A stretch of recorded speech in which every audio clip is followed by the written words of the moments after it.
Olá, irmãos! Saúdo cada um de vocês com a graça e a paz do nosso Senhor Jesus Cristo, amém? Meu nome é Miriam Anitta e estamos aqui para estudar juntinhos um texto escrito pelo irmão Pedro Veiga, chamado Família, o lugar de multiplicação da vida. Ele escreveu esse texto para o manancial que é produzido pela União Feminina Missionária Batista do Brasil.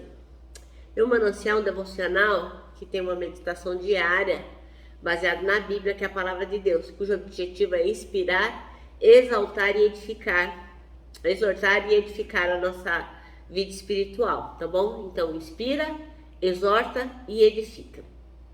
Então, nós vamos ler o texto que ele escreveu e eu vou contar para os irmãos aquilo que eu entendi, já que eu não escrevi uma linha para ajudar o pastor Pedro Veiga, tá bom?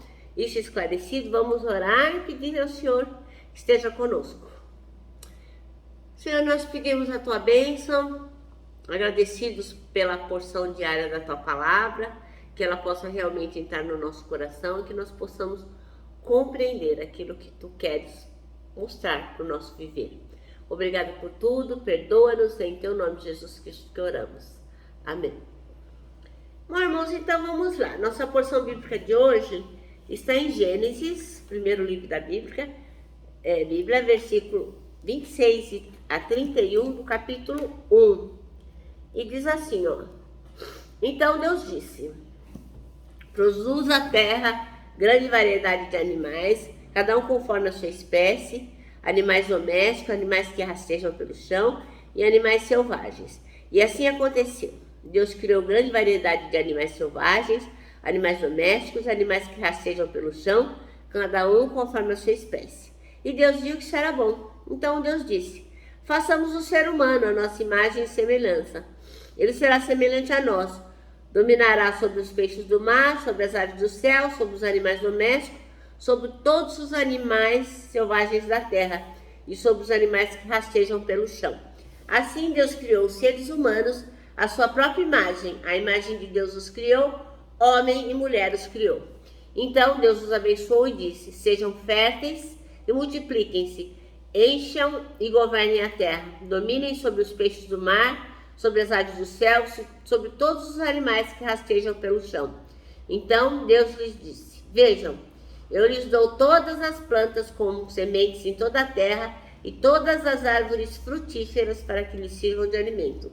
E dou todas as plantas verdes como alimento a todos os seres vivos, aos animais selvagens, às aves do céu e aos animais que rastejam pelo chão. E assim aconteceu. Então Deus olhou para tudo que havia feito e viu que era muito bom. A noite passou e veio a manhã, encerrando o sexto dia. Bem, então o irmão Pedro Veiga, ele escolheu o versículo 28 para ser o chave, que diz assim, ó: Deus os abençoou e lhes disse: sejam férteis e multipliquem-se, encham e subjuguem a terra, dominem sobre os peixes do mar, sobre as aves do céu e sobre todos os animais que se movem pela terra. Então aqui se vê, né, desde o princípio, que a família é um plano que Deus já tinha em mente, né? Ele instituiu a família. Para quê? Para que a nossa espécie fosse perpetuada e que a vida humana fosse multiplicada na terra, né? Para isso que Deus então fez a família, para isso que Deus instituiu a família. Então, nesse sentido, o Senhor não somente ele fica contente, ele se agrada da família, satisfazendo-se em seu feito, como está lá em Gênesis 1:31, né? Então Deus olhou para tudo que havia feito e viu que era muito bom. Deus ficou contente com o que ele fez a família. E além de ficar contente, ele abençoou aquele propósito dele de fazer a vida prosperar, e sendo que todo o objetivo nosso é o quê? É o louvor da glória do Senhor. Ora, Deus ordenou à família que se multiplicasse, que enchesse a terra e que dominasse a terra. Então, a comunidade é um princípio geral da vida, né? Se não tivesse a família, não haveria a multiplicação e não seria como é hoje. Então, a gente nasce em comunidade e vamos nos perpetuando nessa comunidade, né? E vamos seguindo adiante, buscando formar outras famílias e a gente vai casando, vai tendo filho, nossos filhos vão casando, tendo filhos, e assim a espécie vai se perpetuando. Aí o que a gente vê nos dias de hoje? Como as pessoas são mesquinhas, individuais. É como se quisessem matar a família. Então, para o mundo de hoje é muito comum. Não tá bom, descasa, rompe, divide. Não tá nem aí. E nós temos o dever de primar pela família. É dever nosso, né? Então, por mais que possam ocorrer coisas que desagradem a gente, enquanto casal, enquanto unidos que somos a outras pessoas, nós temos que tentar resolver, porque a bênção está em estarmos com aquela pessoa que Deus uniu, né? Para que nós possamos abençoar outros e sermos abençoados. Então a palavra diz que só a morte deveria separar a gente, né? Então Deus, ele se faz presente na família. É Ele que orienta, é Ele que tem que estar presente, é Ele que está em todos os lugares, efetivamente, fazendo-se presente em todos os lugares, em todos os casais, em todas as famílias. Às vezes nós deixamos de ter a presença de Deus e colocamos outras coisas na nossa vida, na nossa família, né? Então a gente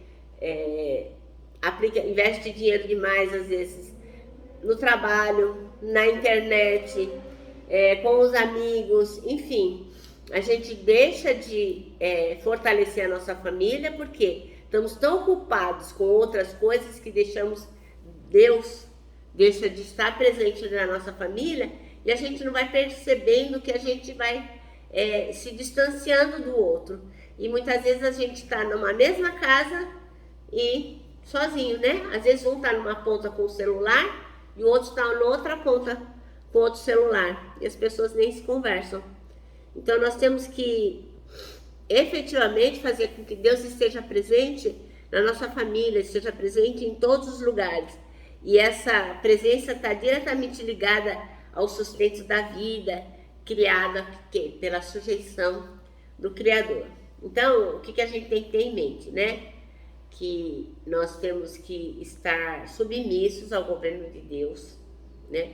Nós temos que estar sendo sustentados por Ele e através dele multiplicando a vida.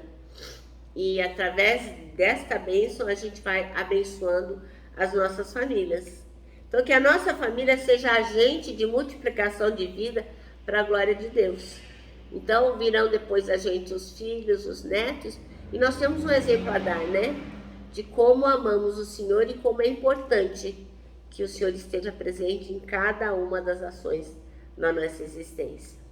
Nosso manancial termina assim, ó. Deus se faz presente na família para que ela se multiplique, para que ela multiplique vida ao compartilhar o amor de Cristo.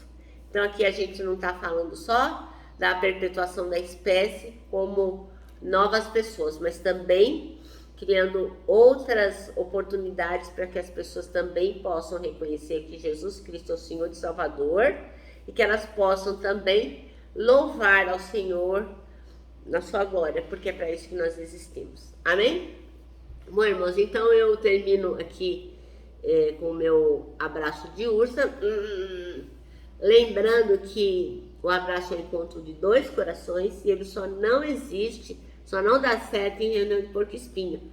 Para nós que sabemos que família é lugar de multiplicação da vida, não tem problema abraçar o outro, né? Não tem problema em ser paciente com o outro, não tem problema em dar oportunidades para o outro, não tem problema em falar de Jesus para o outro.